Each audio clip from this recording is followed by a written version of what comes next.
Hello and welcome back to Let's Play Pathfinder Kingmaker Enhanced Edition with me, BringItDon. So off camera I actually went back to the Dwarven Ruins where the troll lair is at because I had missed one of the Dwarven Helm shards. I'm not going to show off where it is on camera, but if you're interested, the troll/kobold treasury, the northernmost wall, right where the pile of loot starts, there is a hidden rock you can find it under. But all the rest of them should all be on camera. There's plenty of guides out there, so I'm not going to show it off. Anyway, on the way back to Trollsbane, ironically, we ran across some trolls, so I figured I'd pick up here for this episode. Hey, look there, everyone. I know that Borba. That's mighty and strong one.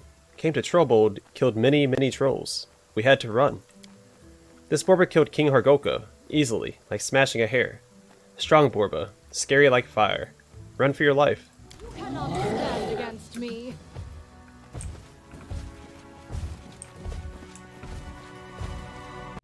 Tear them apart.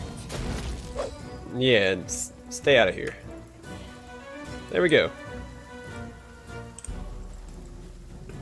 I also grabbed some more loot, in case you didn't notice, from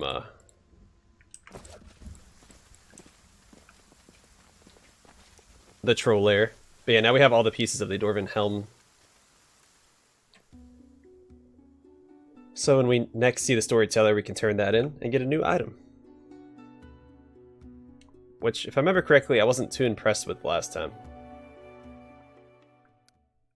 Because it doesn't give you any stat boosts, and I'm not a big fan of items that don't give you stat boosts.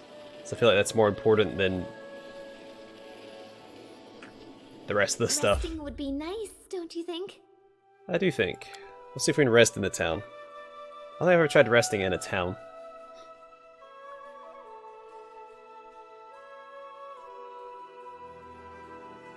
After this, we have to return Bakken's books. Cool, you just rest. Well, that's alright. In due time.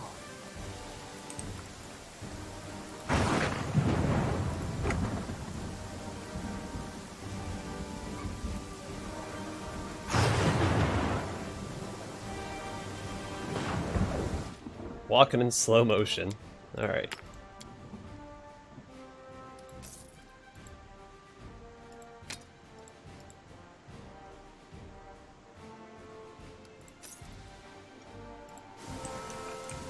Alright, let's go talk to Shania.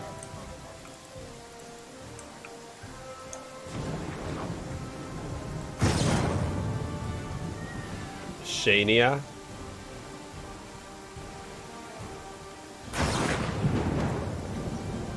Alright, I'm pleased to see you again, O worthy one. What brings you to me? Hasef tore the letter into shreds, all the while cursing your family. Shania appears at you in surprise. Her melodious words come off her lips effortlessly. He wasn't pleased? How sad. This reminds me of a story that took place a long, long time ago. Please let me enlighten you, O worthy one. Keep listening in silence. There once lived a mighty warrior by the name of Korkor. His mother was a white shark, and his father the most lustful and most inventive of all mortals. Korkor inherited his fearlessness from his father, and from his mother his strength and thirst for blood. His skin was as white as milk, and his sharp crooked teeth grew in 3 rows. There wasn't a warrior in the world who was stronger or more warlike, and he served the Maharaja loyally. One day, Korkor defeated the poisonous dragon Sruvara, who turned rice fields into nauseating marshes. But Korkor did not notice that Sruvara had scraped his white skin with its talon. Infection entered the hero's body, and he grew weak. He lied down to rest and remained there for 1,000 years. Nothing could awaken him. Even all the strife brought on by the fight with the Carthagaz, the dance of disharmony. Oh, sorry, that was... okay. Once he finally awoke from his slumber, Korkor discovered that his homeland had been ravaged by this terrible attack, and he'd slept through the battle. Disgraced, he moaned and set off for a faraway gorge, where he would deliver his body to the scorpions, that they might eat his flesh and hide him from his shame. For 3 months, the scorpions ate his white skin and ruby flesh, but still the warrior endured. Even when he was eaten, Korkor did not die, for he was truly great. It was then that Bunda the singing butcher came to him. The immortal Rakshasa told him that that great was Korkor's shame, but more shameful still would it be to run from it like a coward, rather than atone for it. Korkor's spirits were rekindled. He arose, and through sheer force of will, forged himself a new body out of iron. He accomplished many great deeds thereafter, and in the end he regained his position of honor and nobility. As you can see, both honor and disgrace may live in the same body, even though it may belong to a person of worth. Why then cannot my family's deeds be both honorable and disgraceful at the same time? Yes, my kinsmen have spilled much blood trying to destroy Hassif's family, but it was also they who first decided to seek out peace. I am grateful that I have been able to fulfill my duty no matter the price. Go now, O worthy one, for my heart has gained peace, and my mind attained clarity, which is so important to a true master. Alright, there you go. We learned about Korkor the Great.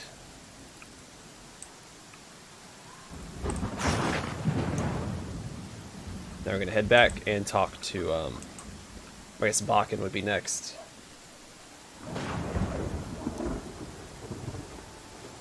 And I guess we'll look for, Jenna's son, Tig.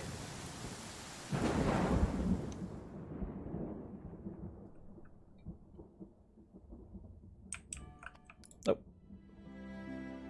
I'm sure we finished something. +3, +2. Road to Oleg's trading post complete.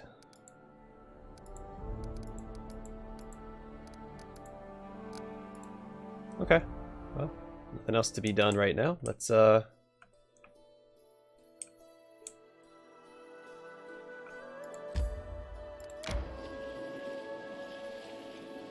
to Oleg's.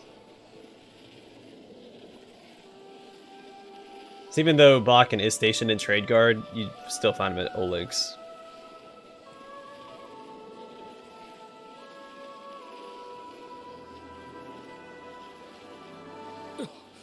Adventures can wait.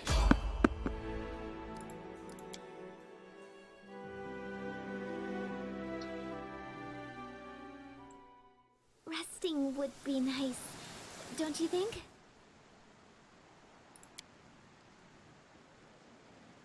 Why is everybody so out of position?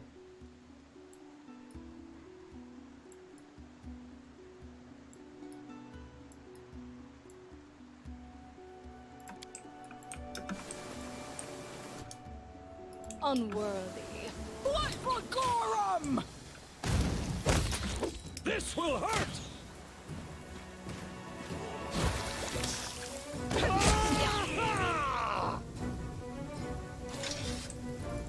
I do what I must. Yay, we got 9 experience.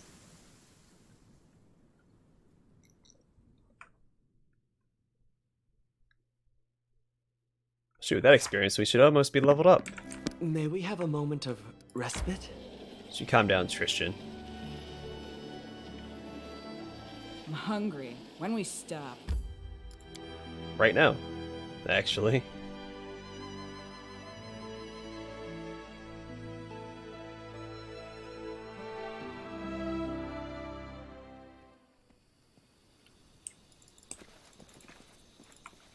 I'm off. Alright, Bakken, I come bearing great news.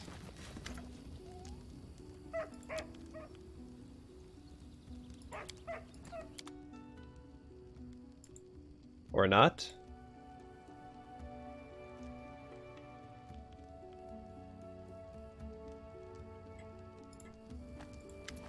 Do I have to talk to him in the,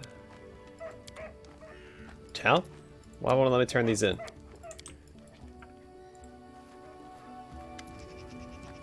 How are things going in the trading post? Oleg scratches his head. We're doing alright, I'd say. I could even say we're doing pretty well, thanks to the wise decisions and protection of your grace. You know, you had me worried for a moment back in the capital. I almost thought you were going to double our taxes, make a beggar of me. I wouldn't do that to you, Oleg. You're a hero, just like me.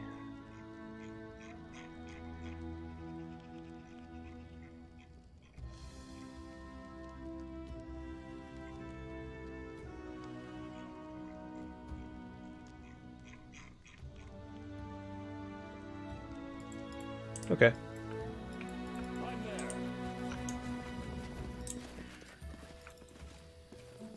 Well, I guess I should rest, since everybody is fatigued. I guess I'll try going by trade guard and giving...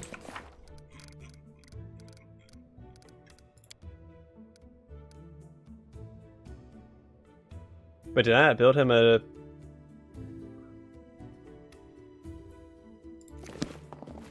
Did I build him a laboratory? I swear that I did. I see something. Oh, hello. I don't think I've ever found that before.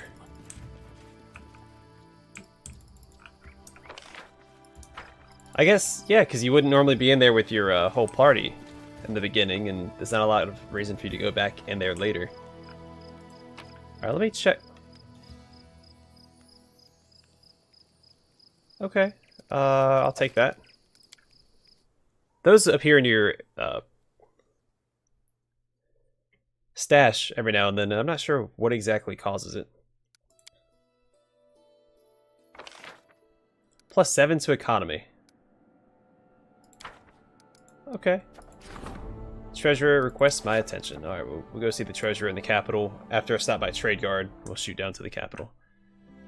Actually, hold on. Let's see if I have... I swear that I built his, What am I doing? His laboratory in the last episode. Oh, it hasn't finished being built. So I mean, that's... After it's done being built, do I need to go to Oleg's and talk to him? I don't remember now. Luckily, we get to avoid the forest for the most part and shoot straight on down to the capital.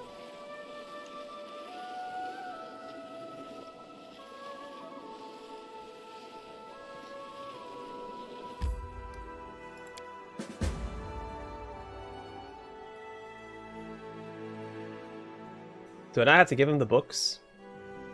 For the masterpiece, I do. Maybe when he comes and talks to me. We'll see. Let's go to the throne room and talk to the treasurer.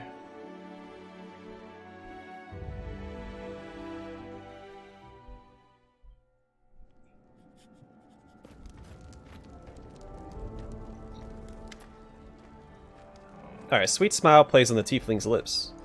I came to discuss something that rulers love more than the sun in the sky, and subjects hate more than plague. The thing fills a state with strength, that golden honey that diligent bees carry to their master's treasury. Yes, I'm here to discuss taxes. Nobody has any more doubts that your power is here to stay.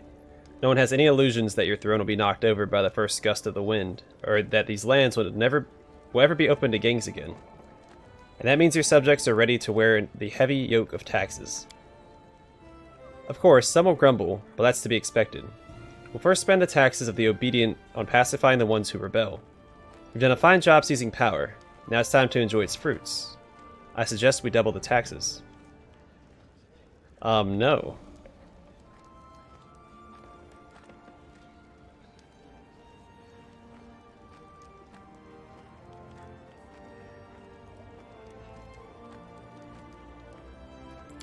Oh, I didn't actually mean to click on it, but hey.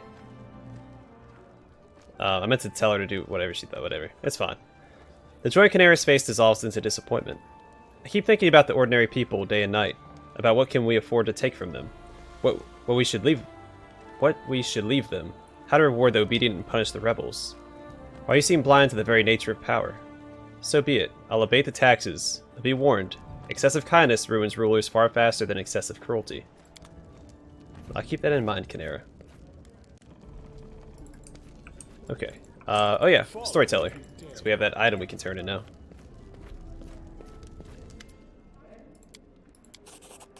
Targ's mark. Alright.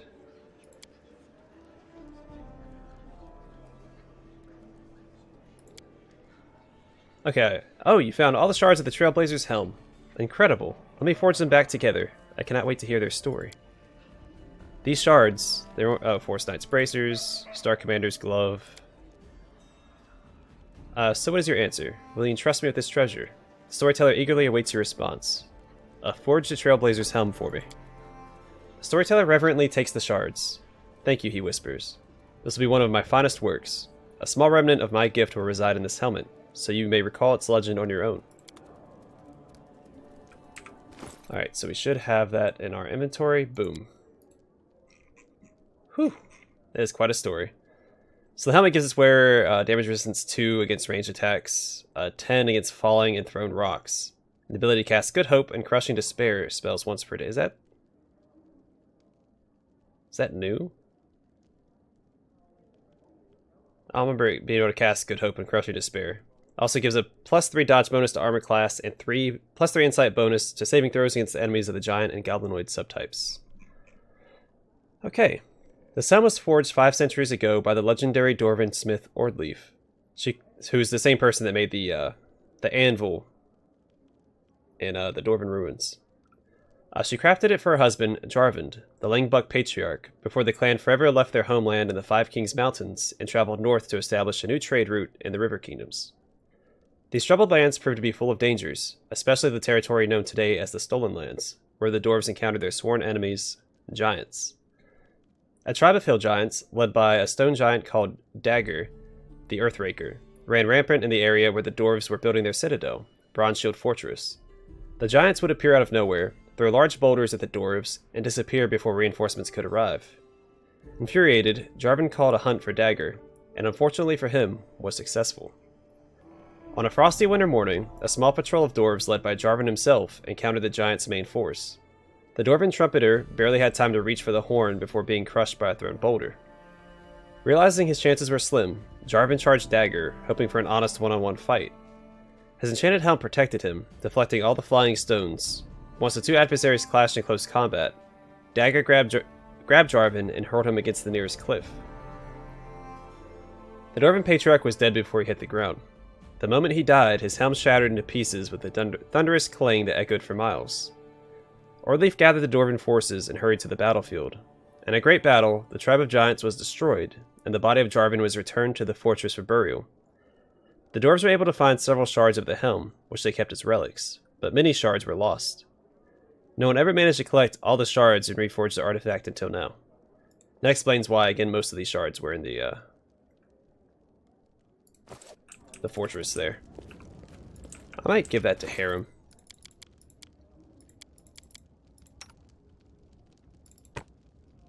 That's not a bad helmet.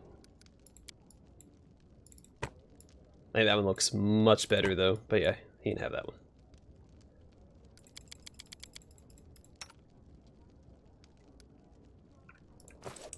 I'm there. Alright.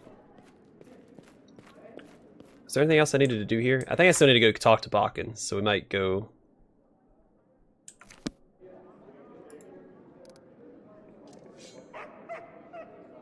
back there and talk to him. Or we could head towards the,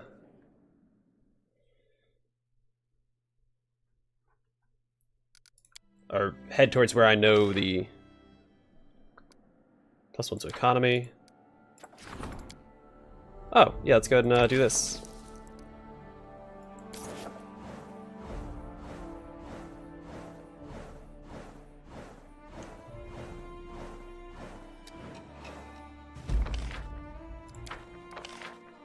+4 loyalty. Strength and Bartholomew skills as a treasurer.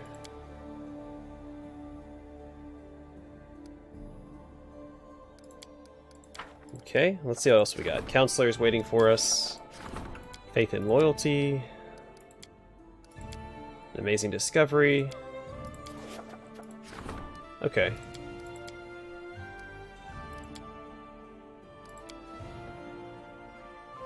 So check of 16. Same thing. Okay. I'll give you 1 coin to figure this out. And we'll go back to the throne room, talk to the counselor. I'm not going to put the counselor on the other project because he's going to level up after this.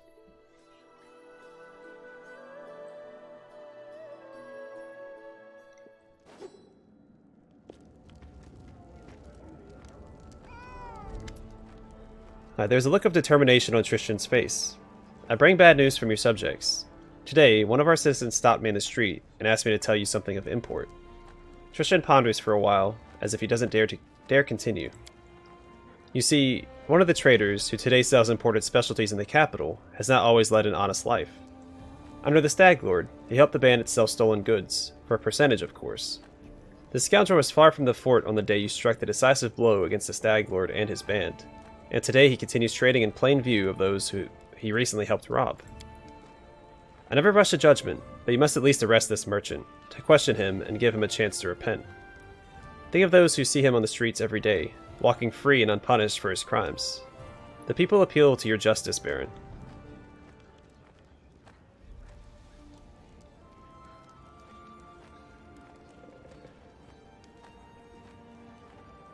Yeah, arrest that shifty merchant immediately. He'll answer for selling stolen goods, even if it happened before my time, and may get 30 BP out of it. I shall order that this merchant be detained. Of course, we will fully investigate all these rumors and get to the truth before we judge him.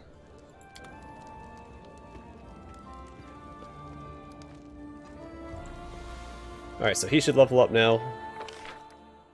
+1 to loyalty, which I'm all about. Support the counselor's endeavors. Love of the people. We'll put him on that after that. We'll go ahead and put her on that. Why not? I don't know why it says Bartholomew. I'm sure it means Canera. And let's rock and roll. Oh, this is going to bring us through the first of the month. I wasn't paying attention.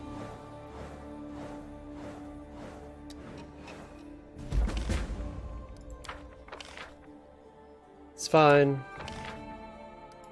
She failed. Of course she did. My +1 military, +2 stability. Claim the Camelins. Awesome. So take a little bit of money. Okay, we'll deal with that in a second. Regent wants to see me. Fey magic needs to be taken care of.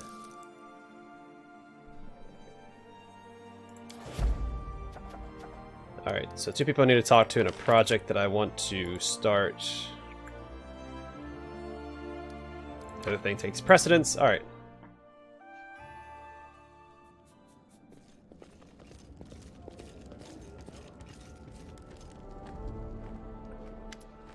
Judging by his flared nostrils and furrowed brow, something has upset Jode greatly. Your Grace, I have here one of your subjects. He goes by the name of Remus. We caught him spreading false prophecies, sowing fear among your people. The old man before you is clad in tattered rags. His gray hair and beard are filthy and matted. Judging by the smell, he has not bathed in some time, perhaps years, and you have to fight the urge to cover your nose. Oblivious, the old man picks at his beard in silence as if trying to catch lice. You're not certain he even knows where he is. Jode straightens, his face flushing. As if that wasn't enough, this, Aristotle forgive my words, prophet blasphemed against the deities, proclaiming we must bow to some false god.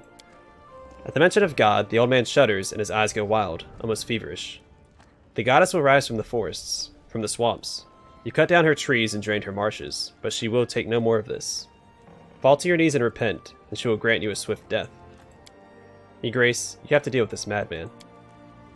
I'm the only sane person in this city, this hideous, ugly city. Its stone buildings claw into the soil and think themselves safe. But the sky shall open, the earth shall tremble, and this city shall crumble beneath its pride. Aristotle have mercy. Will you be silent, you fool?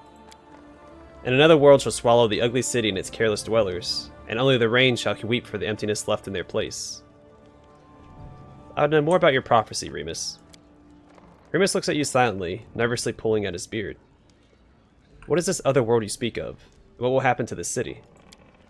A different world, fierce and wild, where mountains impale the sky, where rivers change direction, where the very trees talk to the stars. Remus swallows and stares ahead, as though lost.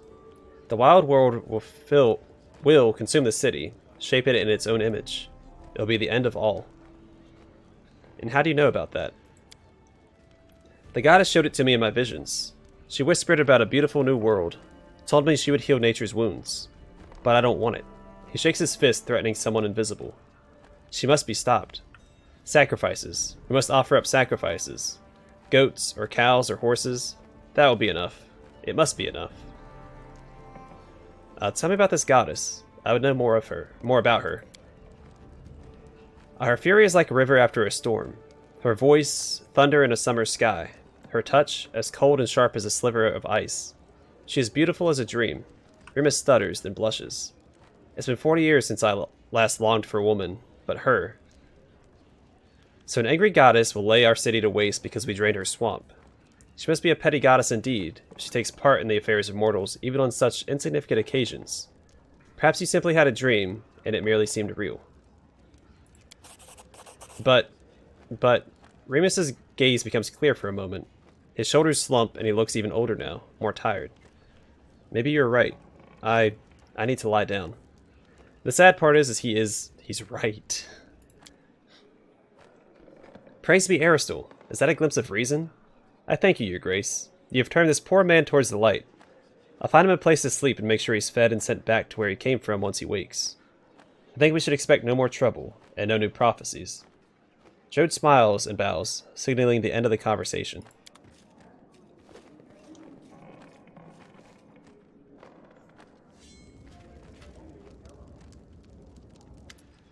Valerie enters the throne room, fiercely stabbing her heels into the floor as she approaches.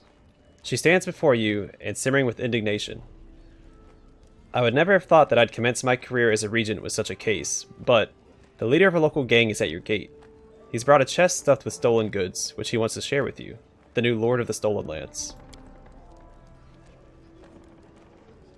I insist this impudent man be immediately arrested and brought to justice. Your lands have a long and dark legacy, but your subjects fail to grasp that the times of cutthroats and extortionists are over, and law rules here, now and henceforth. Valerie flares her nostrils vehemently. You will not protect these lands as the Stag Lord did.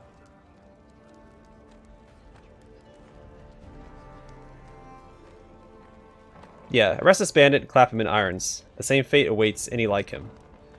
Yeah, you know best what to do.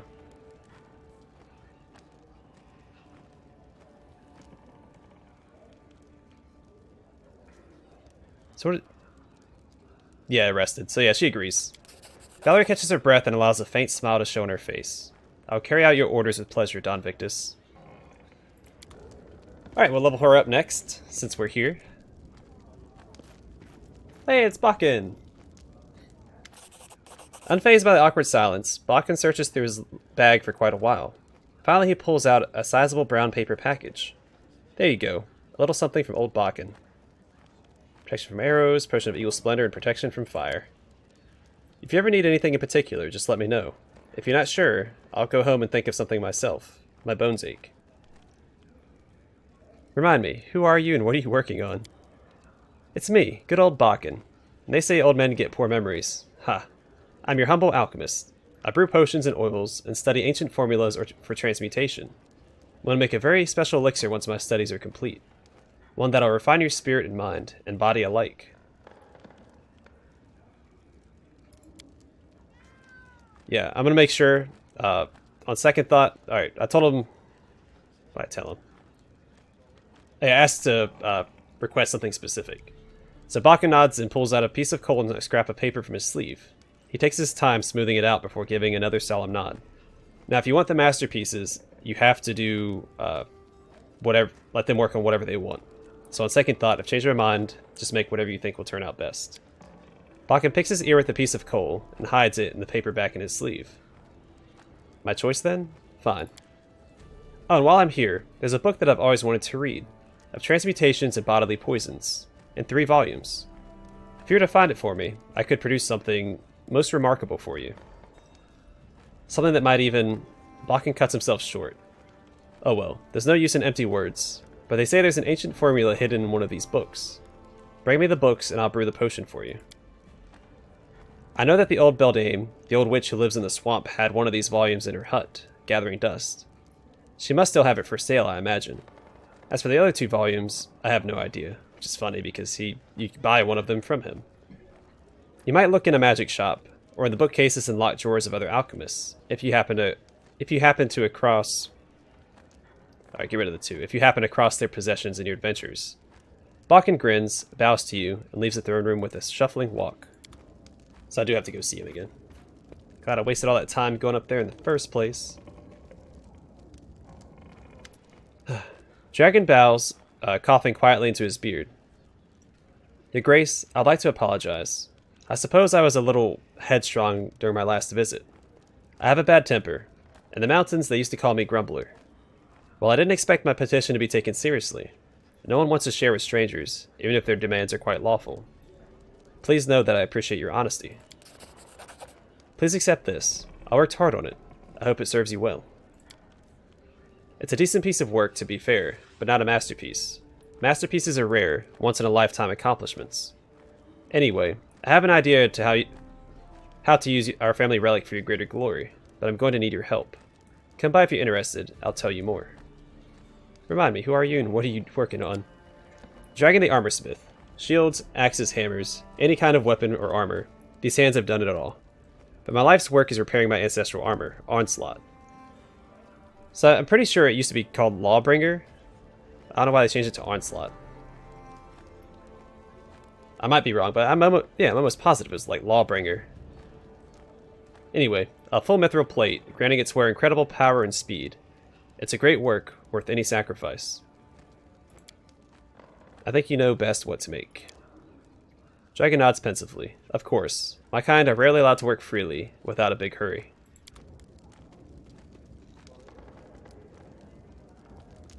So many artisans, jeez Louise.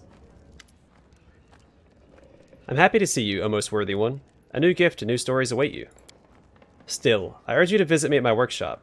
I wish to share with you a rumor that may lead me to quit your realm, to suddenly embark on an adventure. Please, do not take long. Please accept this fine item. It has been crafted according to the traditions of Rudrani craftsmanship. Even in the impossible kingdoms, possessing something so precious would inspire awe and envy. Remind me, who are you and what are you working on? I am... Wow, they didn't spell their name correctly here. I am Shania the Tulip, O worthy one. I walk the path of Master Smith, with the perfect human as my guide. My creations are as bright and varied as the flowers at Efreet Emperor's palace garden, gathered from all the planes of the universe, and delivered by the Peri, who desperately love the beautiful Emperor. O poor Emperor, he cannot enjoy the beauty of his garden, for the heat of his breath incinerates everything around him. Whenever he sneezes, whole trees burn to ash. But you, O worthy one, nothing stands between you and the beauty of my creations. I can make for you a striking sai, falcard, or kama, filled with the laughter of lightning, or a sling staff imbued with the song of frost, or dozens of other ingenious weapons that the Master of Masters leads me to. But my greatest desire is to create a true masterpiece for you. I know not what it may be, but one day we will both find out, O worthy one. I asked for something specific. Now the Vidrani throws back her head in laughter. You wish to ask me for something specific? But please, how can I foresee which thoughts the perfect human will send into my mind? Of course, I can promise to fulfill your order, but if the perfect human wishes it, I will go against my word, and then everyone will say again, don't believe the Vidrani, the words are nothing but lies. And why would we want that? Well, thank you, Shania the Tulip. I'd gladly relate a story from my homeland that inspired me to create this, but alas, due to another pressing matter, I must take my leave sooner than I would like. So we have to go see her again. We have to go see Bakken.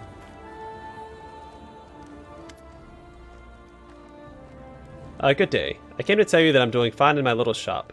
Our folk love their ruler, and if their beloved Baron buys all Bakken's potions, he's certainly a worthy alchemist.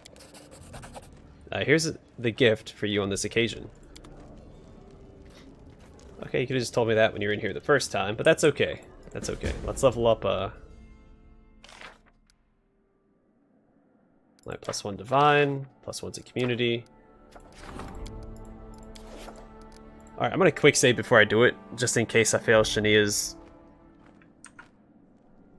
thing, because I don't know how long you actually have to get over there and talk to her. Because she said not to take long, I'm assuming we have plenty of time. But...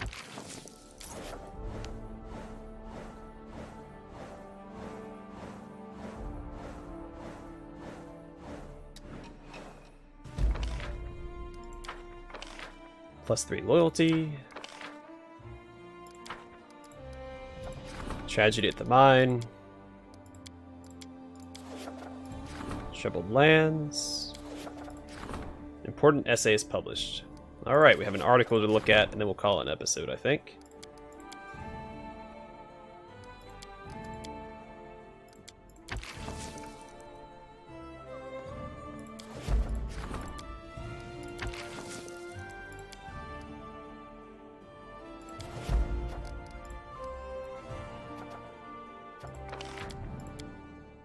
Oh yeah, I'm not really worried about any of the trade agreements. Oh shoot. 275 takes 14 days to solve. You know what? We'll deal with that next episode. Right now I'm going to look at the article. We're going to call it here. Next episode we'll claim the Camelins. And then we'll go visit all of our artisans. Judd looks to be puzzled and amused at the same time. Your Grace, I've brought you an extremely unusual message. It's, how should I put it, an essay on your barony, written by Jubilos Northropple, and published only recently. I thought you might like to see it for yourself. Jod hands you a magazine. Alright, Jubilost, what do you gotta say?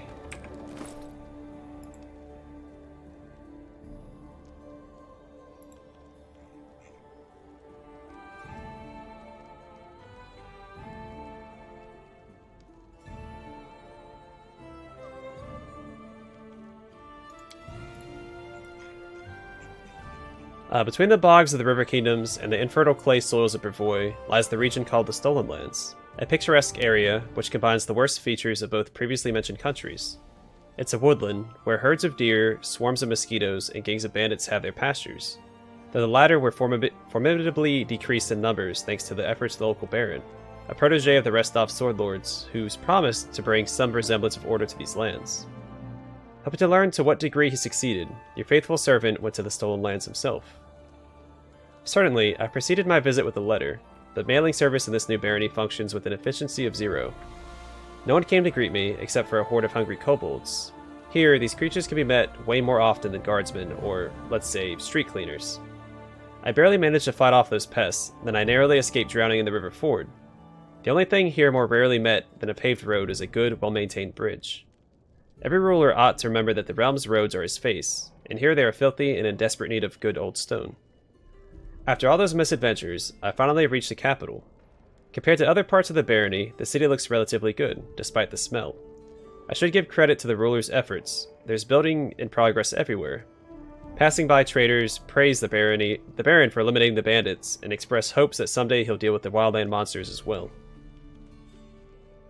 I wouldn't recommend that you choose this destination for your summer vacation, but if you're tough and unpretentious, you can work hard and defend yourself.